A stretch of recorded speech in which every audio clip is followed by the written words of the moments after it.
Assalamualaikum sahabat Alikna semua.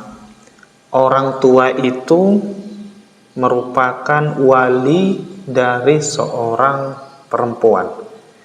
Dia wali mujibir dari putrinya, ya. Seorang ayah atau ibu, ya, boleh menawarkan seorang laki untuk dinikahkan kepada putrinya, ya. Dan sebaiknya memang bagi ayah dan ibu menikahkan putrinya dengan orang-orang yang mereka anggap itu baik dan bisa membimbing anaknya kepada jalan yang baik, yang benar, begitu.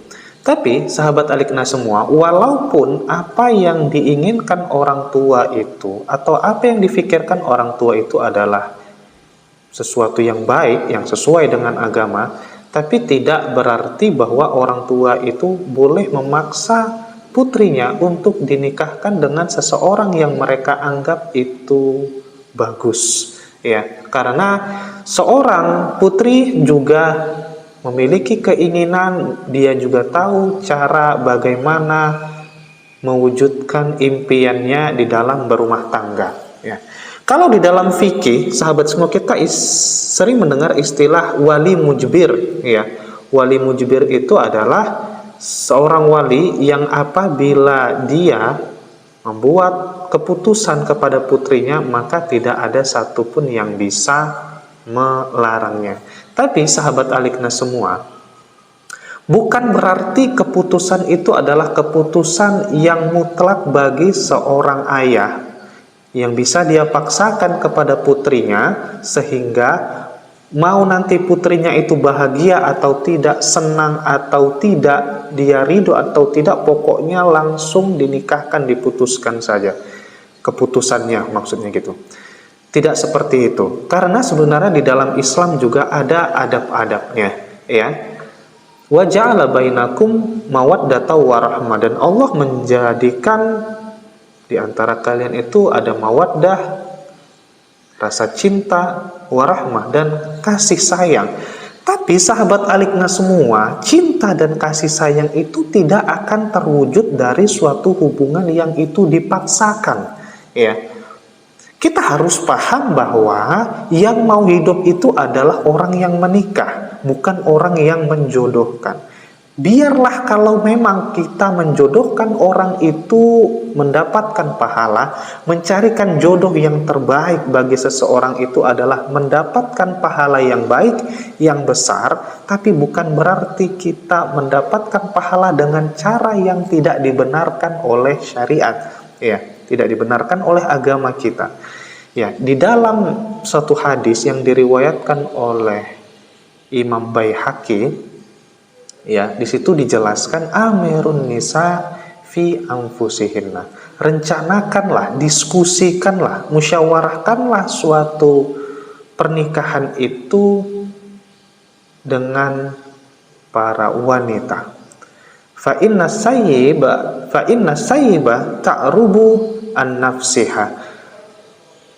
Seorang wanita yang dia itu sudah pernah menikah lalu suaminya meninggal, atau istilahnya janda, dia akan mengungkapkan tentang dirinya. Wa iznul bikri sumatuha, dan izinnya seorang wanita yang dia masih perawan itu adalah dengan kediamannya. Diamnya itulah yang akan menjadi izinnya. Maka dari itu sahabat Alikna semua, di sini ada suatu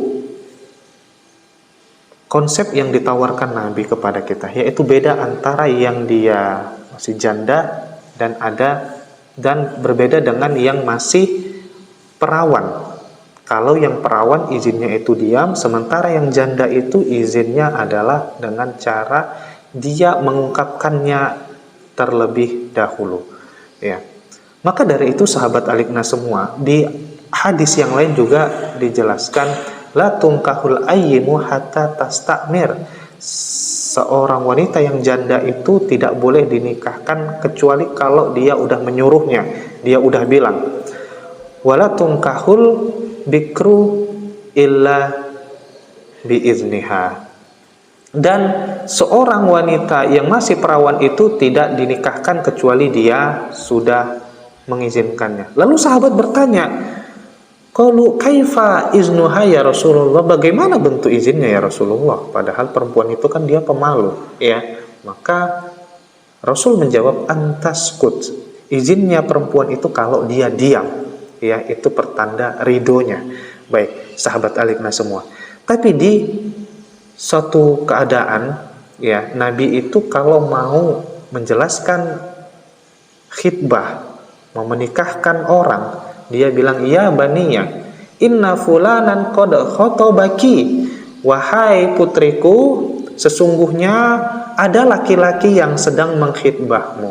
Fa in karihtihi faquli la, fa innahu la yastahi ahadun ayyakula la.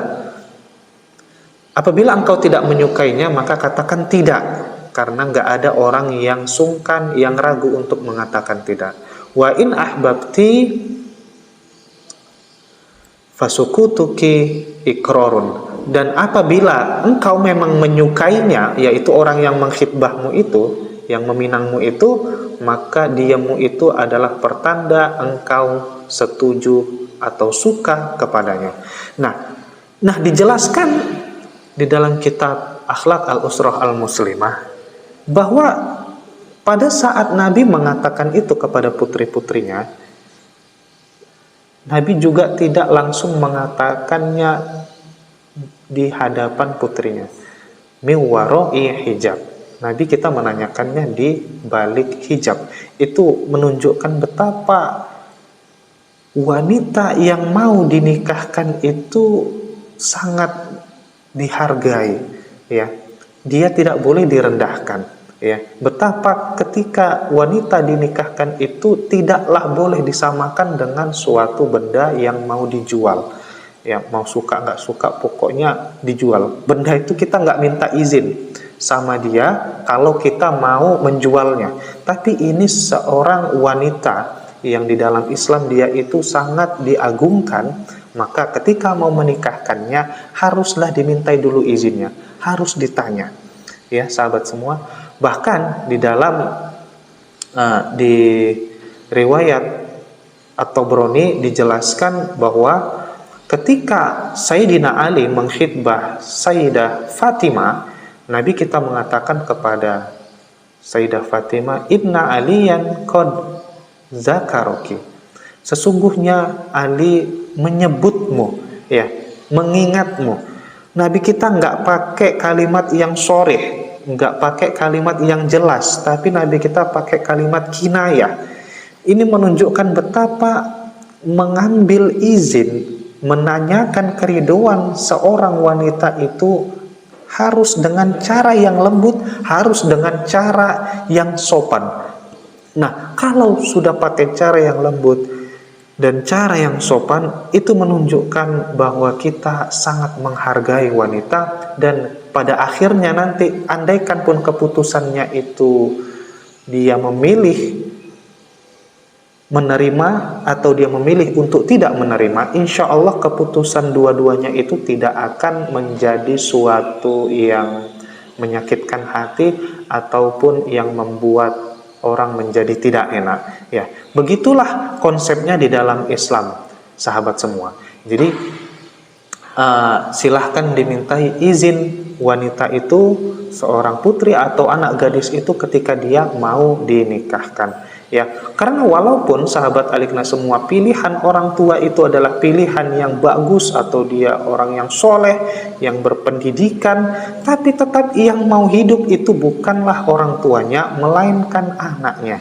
Hanya saja kalaulah memang mau sudah sangat ingin kepada lelaki yang soleh misalkan untuk menjadi menantu itu, silahkan minta dengan cara yang baik, dengan cara yang lembut. Insya Allah itu semua akan menimbulkan suatu kemaslahatan dan kebaikan di dalam kehidupan berkeluarga. Baik sahabat Alikna semua, intinya di dalam pembahasan ini adalah kita tidak boleh memaksakan orang lain untuk menikahkannya dengan orang yang kita anggap itu baik, walaupun itu kita anggap baik. Apalagi kalau nggak baik ya. Sedangkan yang baik aja kita memang harus minta izin, apalagi yang belum tentu dia itu terlihat baik. Baik sahabat Alikna semua, mudah-mudahan ini bermanfaat bagi kita, bisa kita amalkan, dan nanti di-share kalau bermanfaat. Jangan lupa di-subscribe. Terima kasih.